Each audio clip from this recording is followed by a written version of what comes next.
Prajurit pembela Rasulullah, bangkitlah untuk agama, bangkitlah untuk segala puji dan syukur kehadirat Allah Subhanahu wa taala. Dialah Allah Subhanahu wa taala yang maha besar, yang besar selain Allah kecil. Dialah Allah yang maha perkasa, yang maha kuat, yang perkasa selain Allah lemah. Dialah Allah raja di atas para raja, yang raja selain Allah hamba. Dialah Allah Subhanahu wa ta'ala yang maha berkuasa selama-lamanya, yang berkuasa selain Allah, kadang berkuasa dan kadang tidak berkuasa. Dialah Allah Subhanahu wa ta'ala yang maha kaya, yang kaya selain Allah miskin. Dialah Allah yang maha hidup, yang hidup selain Allah pasti akan mati, yang ada selain Allah pasti akan tiada, yang wujud selain Allah pasti akan binasa. Sedangkan hidupnya Allah, adanya Allah, wujudnya Allah kekal abadi, tidak akan pernah musnah dan tidak akan pernah binasa. Dialah Allah yang maha berilmu, yang berilmu selain Allah adalah pencari ilmu. Dialah Allah yang maha tahu, yang tahu selain Allah adalah pencari pengetahuan. Dialah Allah Subhanahu wa ta'ala yang maha melihat, yang melihat selain Allah buta terhadap warna-warna yang jauh, buta terhadap warna-warna yang tersembunyi dan warna-warna yang tidak tampak.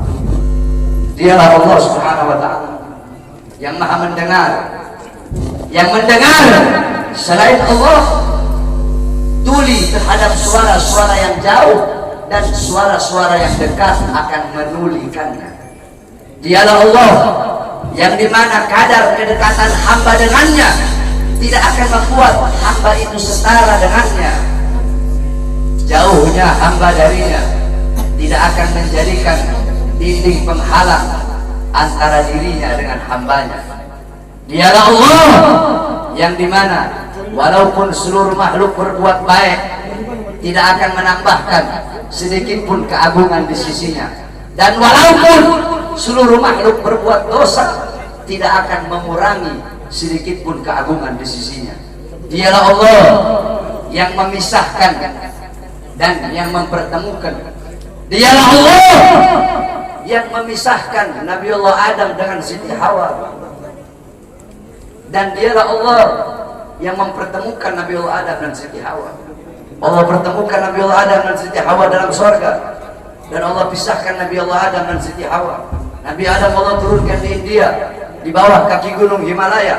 Siti Hawa Allah turunkan di Jeddah. Kemudian Allah pertemukan kembali di padang Arafah. Dialah Allah yang memisahkan Nabiullah Yakub dengan anaknya Nabiullah Yusuf alaihissalam, dan dialah Allah juga yang menemukan, mempertemukan Nabiullah Yakub dan Nabiullah Yusuf alaihissalam. Dan dialah Allah yang 1,5 tahun yang lalu memisahkan kita, dan Allah juga yang mempertemukan kita pada malam hari yang mulia.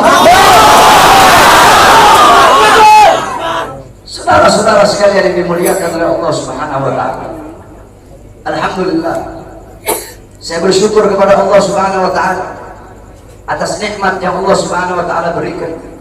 Hadirin sekalian yang dimuliakan oleh Allah Subhanahu wa ta'ala, Allah mempertemukan kita kembali bisa bertatap muka di majelis yang penuh dengan kemuliaan ini, di majelis yang penuh dengan keutamaan, yang dimana kita semuanya ketahui bahwasanya saat ini Republik Indonesia, negara kita cintai, sedang dilanda pandemi COVID-19, yang dimana kita duduk di sini untuk berdoa.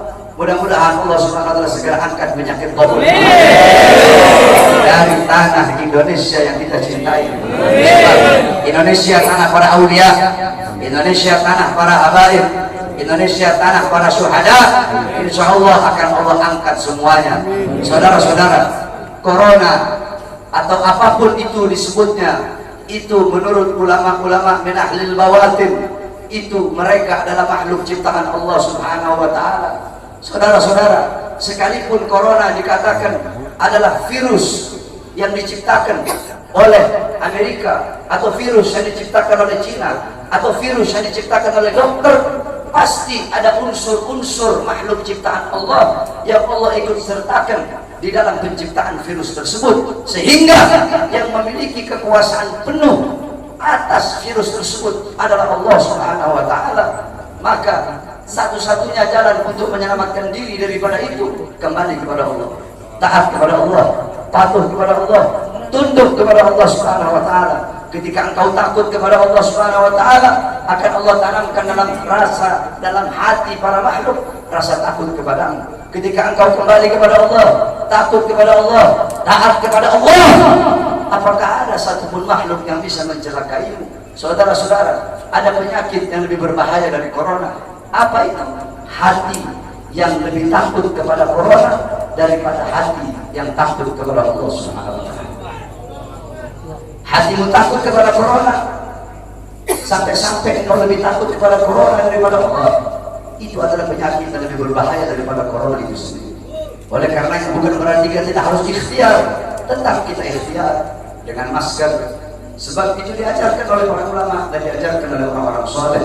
Tetapi jangan juga terlalu lebay sampai masjid-masjid ditutup, sedangkan mal buka, Carrefour tetap buka. Carrefour milik orang asing, mal-mal milik orang asing, tempat-tempat yang jual beli sembako milik orang-orang asing dibuka, sedangkan milik pedagang-pedagang kecil ditutup. Apakah ini tidak merugikan rakyat? Apa yang mau terjadi di negara, saudara-saudara? Saudara-saudara sekalian yang dimuliakan oleh Allah, ada apa ini, saudara-saudara? Semua orang-orang disuruh berdiam diri dalam rumah, sedangkan tenaga kerja asing dari Cina mereka kirim sebanyak-banyaknya. Kalian mau bikin susah rakyat, kalian mau bikin rakyat kalian mati kelaparan, kalian yang menyusahkan rakyat, kalian yang menderitakan rakyat, kalian yang bikin rakyat kalian susah. Sudah sering saya katakan, saudara-saudara, para pahlawan-pahlawan, beliau-beliau mengorbankan jiwa, nyawa, darah, harta, keringat demi NKRI, demi kemerdekaan. Itu pahlawan. Pejabat-pejabat sekarang, pemerintah-pemerintah sekarang, mereka bukan berkorban demi rakyat, mereka bukan berjuang demi rakyat, tapi rakyat yang mereka korbankan, negara yang mereka korbankan, orang susah yang mereka korbankan demi kepentingan perut, partai, dan politiknya. Oleh karena itu saya tanya, lawan apa biarkan? Lawan apa biarkan? Lawan apa biarkan? Saudara-saudara, saya baru tadi sore keluar dari penjara. Baru tadi sore saya keluar dari penjara. Tapi saya telah bersumpah ketika di pengadilan Bandung bahwasanya saya, Bahar bin Smith, bersumpah ketika itu di hadapan para hakim, di hadapan para jaksa, di hadapan para pengacara, di hadapan para seluruh hadirin yang hadir. Saya bersumpah, saya, Bahar bin Ali bin Smith, bersumpah demi Allah, selama kedua mata saya masih terbuka untuk melihat kemungkaran, melihat penderitaan rakyat, melihat kesusahan rakyat, maka selama itu tidak ada satupun yang bisa membungkam mulut saya. Oleh karenanya, apa yang saya sampaikan pada malam hari ini, saya tidak takut besok pagi saya ditangkap polisi, di penjara lagi, gak ada masalah. Sore ini saya keluar, besok pagi saya ditangkap lagi demi berjuang untuk rakyat, berjuang untuk Indonesia, berjuang untuk rakyat susah yang sengsara, di lockdown, dimatikan di dalam rumahnya sendiri. Saya rela, saya ikhlas, besok di penjara lagi. Oleh karenanya hadirin sekalian yang dimuliakan oleh Allah Subhanahu wa taala, terus berjuang. Saya tidak akan pernah kapok. Kami para habaib, kan saya sudah bilang, Saya tidak akan pernah kapok dalam menyampaikan kebenaran. Jangankan cuma di penjara, walaupun harus dibunuh sekalian. Andaikan dibunuh, mayat saya tiba di sini, anak istri saya akan tersenyum menyambut mayat saya, saudara-saudara. Kenapa? Saya bukan penjahat, saya bukan koruptor, saya bukan narkoba, saya bukan maling, tapi saya membela agama Allah. Saya bela ajaran datuk saya Rasulullah. Saya membela kehormatan para habaib, para anak cucu Rasulullah Sallallahu Alaihi Wasallam. Sehingga pada tadi sore, alhamdulillah, berkat doa semua umat Islam, doa para ulama, para habaib, saya bebas. Dan malam hari ini saya berbicara di hadapan engkau semua umat Islam. Dan jikalau apa yang saya bicarakan ini menjadi masalah, menjadi perkara, saya ridho, saya ikhlas. Besok di penjara lagi tidak jadi masalah buat saya. Oleh karena itu, tetap kita harus ikhtiar, berusaha dengan memakai masker, dengan wudu. Sebab itu diajarkan oleh Rasulullah SAW. Tidak bisa itu cuma tawakal, hidup mati di tangan Allah. Tidak ada ikhtiarnya, keledai, bodoh itu. Dulu ada sahabat Nabi Muhammad itu punya onta, dibiarkan begitu saja. Kata Nabi, kenapa kau biarkan? Saya tawakal sama Allah. Kata Rasulullah, salah, ikat kau punya onta. Itu ikhtiar, usaha agar ontamu tidak hilang. Kalau sudah ikhtiar, baru kamu doa, ya Allah jaga saya punya onta tidak hilang. Ikhtiar udah, baru tadi kau tawakal. Ikhtiar udah, doa udah, baru tawakal. Mau hilang kayak mau enggak kayak urusan Allah. Ikhtiar, pakai masker. Ikhtiar, wudu, jaga kebersihan, itu ikhtiar usaha kita. Berdoa, ya Allah jangan sampai saya kena corona. Kalau habaib sih, kita orang sih habaib sih, ada masalah sama corona sih. Jadi kalau Habib ini jangan bilang beb awas ada corona, salah. Bilangin sama corona, corona awas.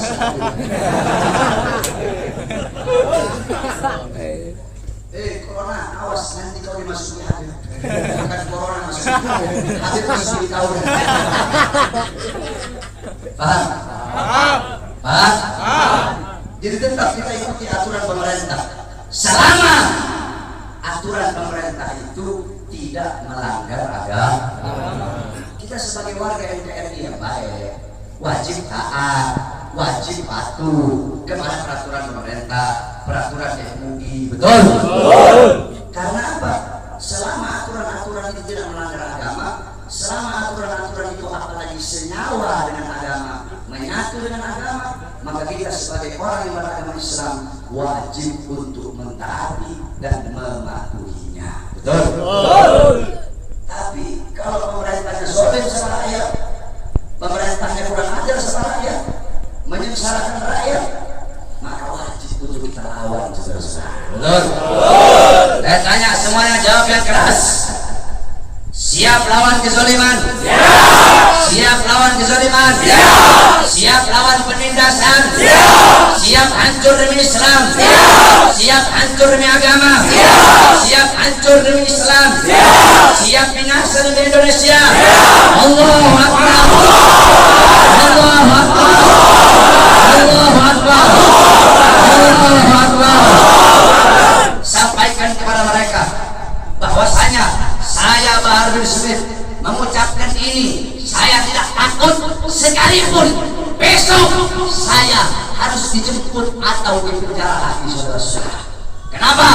Karena saya memperjuangkan rakyat yang susah, rakyat yang kelaparan, rakyat yang menderita, tersembunyi, tersingkirkan, dikurung dalam rumah, dibikin mati pelan-pelan. Seorang-orang kecil mau kesini mau buka ini susah, sedangkan itu mal-mal penuh, masjid ditutup, masjid ditutup, tempat ibadah ditutup, sedangkan itu mal-mal penuh. Carrefour ada masih buka, Carrefour buka, Import buka, Jalan buka. Apa? Karena punya asing? Kenapa dibuka? Karena ada punya asing di situ. Kenapa tenaga kerja kok dikirim dari luar yang banyak, sedangkan masih banyak pengangguran di Indonesia? Betul? Anak-anak muda yang pengangguran di Indonesia banyak apa tidak? Banyak apa tidak? Banyak apa tidak? Yang butuh pekerjaan banyak apa tidak? Banyak apa tidak? Berarti jikalau pemerintah mereka mengirim tenaga kerja asing dari manapun, mau Cina, mau Australia, mau Korea, mau Jepang, dari manapun, tidak peduli negaranya negara mana. Berarti sedangkan Indonesia masih banyak yang pengangguran, berarti pemerintah ingin menyusahkan dan menyengsarakan rakyat. Maka kita sebagai rakyat, khususnya umat Islam, wajib untuk melawan sampai titik darah.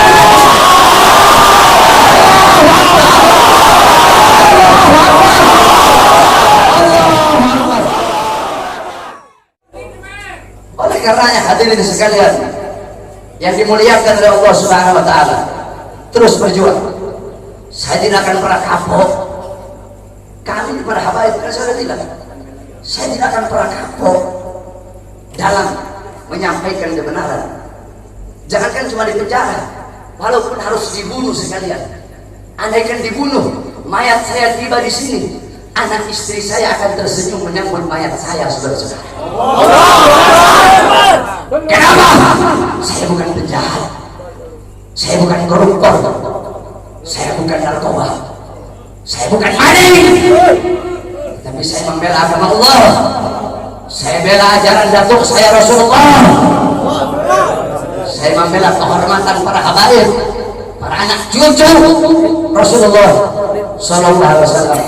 Sehingga pada tadi sore, alhamdulillah, berkat doa semua umat Islam, doa para ulama, para habaib, saya bebas. Dan malam hari ini saya berbicara di hadapan engkau semua umat Islam. Dan jikalau apa yang saya bicarakan ini menjadi masalah, menjadi perkara, saya ridho, saya ikhlas. Besok di penjara lagi tidak jadi masalah buat saya. Oleh karena itu, tetap kita harus ikhtiar, berusaha dengan memakai masker, dengan wudhu. Sebab itu diajarkan oleh Rasulullah SAW. Tidak bisa itu cuma tawakal, hidup mati di tangan Allah. Tidak ada ikhtiarnya, keledai, bodoh itu. Dulu ada sahabat Nabi Muhammad itu punya onta, dibiarkan begitu saja. Kata Nabi, kenapa kau biarkan? Saya tawakal sama Allah. Kata Rasulullah, salah, ikat kau punya onta. Itu ikhtiar, usaha agar ontamu tidak hilang. Kalau sudah ikhtiar, baru kamu doa, ya Allah jaga saya punya onta biar tidak hilang. Ikhtiar udah, baru tadi kau tawakal. Ikhtiar udah, doa udah, baru tawakal. Mau hilang kayak mau enggak kayak urusan Allah. Ikhtiar, pakai masker. Ikhtiar wudu, jaga kebersihan, itu ikhtiar usaha kita. Berdoa, ya Allah jangan sampai saya kena corona. Kalau habaib sih, kita orang sih habaib sih ada masalah sama corona. Jadi kalau sama Habib ini jangan bilang beb awas kena corona, salah. Bilangin sama coronanya, corona awas.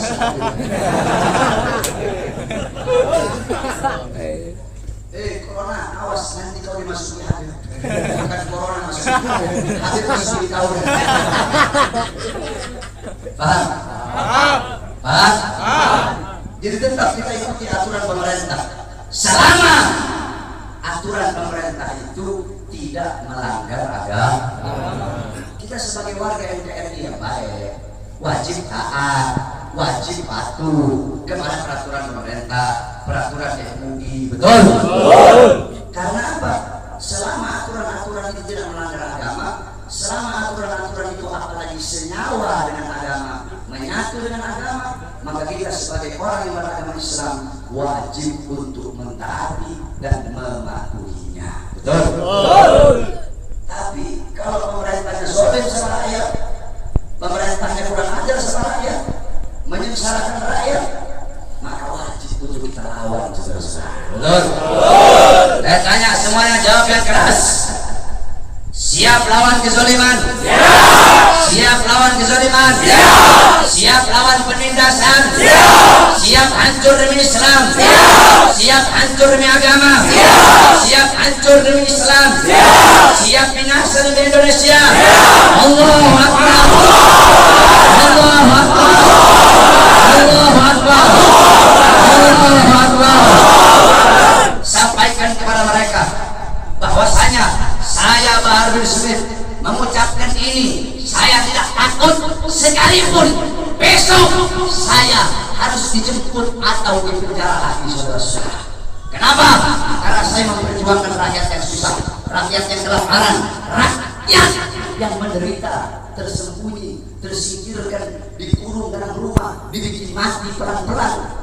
Seorang orang kecil mau kesini mau buka ini susah, sedangkan itu mal-mal penuh, masjid ditutup, masjid ditutup, tempat ibadah ditutup, sedangkan itu mal-mal penuh.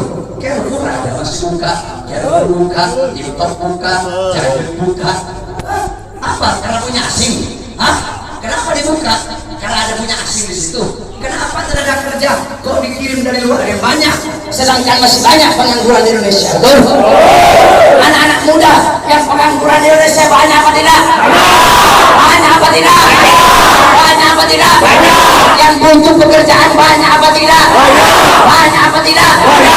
Berarti jikalau pemerintah mereka mengirim tenaga kerja asing dari manapun, mau Cina, mau Australia, mau Korea, mau Jepang, dari manapun, tidak peduli negaranya negara mana, berarti sedangkan Indonesia masih banyak yang pengangguran, berarti pemerintah ingin menyusahkan dan menyengsarakan rakyat. Maka kita sebagai rakyat, khususnya umat Islam, wajib untuk melawan